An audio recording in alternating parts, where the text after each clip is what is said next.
ఆంధ్రప్రదేశ్ ఉప ముఖ్యమంత్రి పవన్ కళ్యాణ్ 2.0 చూపిస్తున్నారు. కూటమి సర్కార్ అధికారంలోకి వచ్చిన నాటి నుంచి రాష్ట్ర అభివృద్ధి, సనాతన ధర్మం అంటూ ఆ విషయాలపైనే ఎక్కువ ఫోకస్ పెట్టిన పవన్ ఇప్పుడు రూట్ మార్చినట్లు కనిపిస్తుంది. ఒకవైపు రాజకీయాలు, మరోవైపు ఫినిషింగ్ చేయాల్సిన సినిమాలతో బిజీగా ఉన్నారు. అయితే ఛాన్స్ దొరుకుతున్నప్పుడు మాత్రం తగ్గేదేలే అంటూ వైసీపీపై నిప్పులు చెరుగుతున్నారు.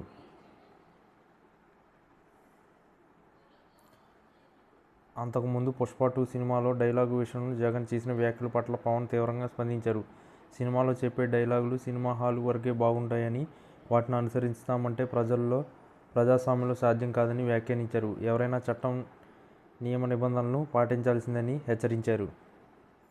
అలానే ప్రజల్లో భయాందోళన రేకెత్తించే అసాంఘిక శక్తులపై పోలీసులు కఠినంగా వ్యవహరించాల్సిందేనని చెప్పారు. శాంతి భద్రతలకు విఘాతం కల్పించే వారిని కూటమి ప్రభుత్వం ఉపేక్షించదని, ఇప్పటికే పోలీసులకు తగిన దిశానిర్దేశం ఇచ్చామని అన్నారు. జగన్ వ్యాఖ్యలు వెనుక దాగి ఉన్న రాజకీయ ఉద్దేశం ఏంటో ప్రజలు గుర్తించాలని పవన్ పేర్కొన్నారు. అసాంఘిక శక్తులకు మద్దతుగా మాట్లాడడం కూడా నేరమేనని, ఇది ఎవ్వరూ మర్చిపోవద్దని పవన్ అన్నారు. చట్టవిరుద్ధంగా ప్రవర్తిస్తామని, బహిరంగంగా ప్రదర్శనలు చేసేవారిని కట్టడి చేయాలని పవన్ పిలుపునిచ్చారు. ఎట్టి పరిస్థితుల్లోనూ శాంతి భద్రతలకు విఘాతం కలిగించే వారిని వదిలిపెట్టమని, అలాంటి వారిపై ఖచ్చితంగా రౌడీ షీట్ తెరుస్తామని స్పష్టం చేశారు.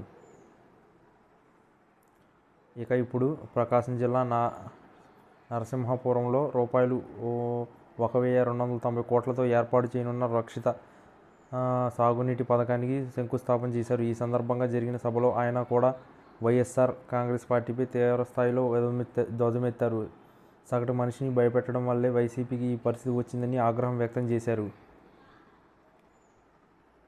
2029లో అధికారంలోకి వస్తే మా అంతు చూస్తామని వైసీపీ నేతలు అంటున్నారు. మీరు అధికారంలోకి రావాలి కదా, ఎలా అధికారంలోకి వస్తారో మేము చూస్తాం అని పవన్ సవాల్ విసిరారు. తనకు తగిన వ్యక్తిగతంగా ఎవరిపైనా కక్ష లేదని, అయితే గత ప్రభుత్వం రౌడీయిజం, గూండాయిజంతో ప్రజలను భయపెట్టి వేధించిందని ఆరోపించారు. మంచినీరు అందించాలన్న ధ్యాస కూడా గత పాలకులకు లేదని ఆయన విమర్శించారు. అయితే గత పాలకులకు రౌడీయిజం, గూండాయిజం చేయాలనే భావన ఉంది. రౌడీలకు, గూండాలకు భయపడితే మనం రాజకీయాలు చేయలేము. మీకు 151 సీట్లు వచ్చి నేను 2 చోట్ల ఓడిపోయినప్పుడే కదా మిమ్మల్ని ఎదుర్కొంది. మీలాంటి వాళ్ళని తట్టుకోవాలంటే నా గుండెలో ఎంత దమ్ము ఉండాలి, రక్తంలో ఎంత వేడి ఉండాలి. నేను సినిమా నుంచి వచ్చిన వాడినే కానీ సినిమా డైలాగులు చెప్పను. కూతికలు కోసేస్తా, మెడకాయలు కోసేస్తా అంటే మేమేమైనా చొక్కా విప్పి చూపిస్తామా? తాటాకు చప్పుళ్ళకి మేము భయపడమని ఫైర్ అయ్యారు. సినిమాలో డైలాగులు చెప్పడానికి కూడా ఇబ్బంది పడుతుంటా. సింహం గడ్డం గీసుకుంది, నేను గీసుకోలేదంతే. సీనప్ చేయడానికే. సింహం నిజంగా గడ్డం గీసుకుంటే ఎంత దరిద్రంగా ఉంటుంది. కేవలం 11 సీట్లు గెలిచిన వైసీపీకి కూటమి ప్రభుత్వం గౌరవం ఇస్తుందని, తమ పాలనలో తప్పులుంటే చెప్పాలని, సరిదిద్దుకుంటామని తెలిపారు.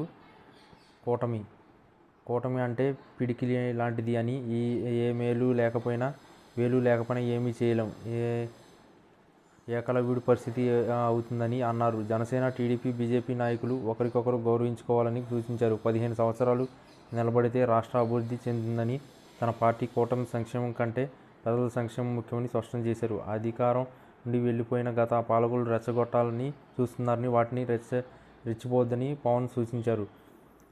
లక్ష్మీ చెన్నకేశ్వరస్వామి ఆలయం భూములు దోచుకోవాలనుకుంటే అంతే గతి అని పవన్ కళ్యాణ్ హెచ్చరించారు. గత వైసీపీ హయాంలో ఎక్కడ ఖాళీ భూములు కనిపించినా వాటిని దోచేశారని ఆరోపించారు.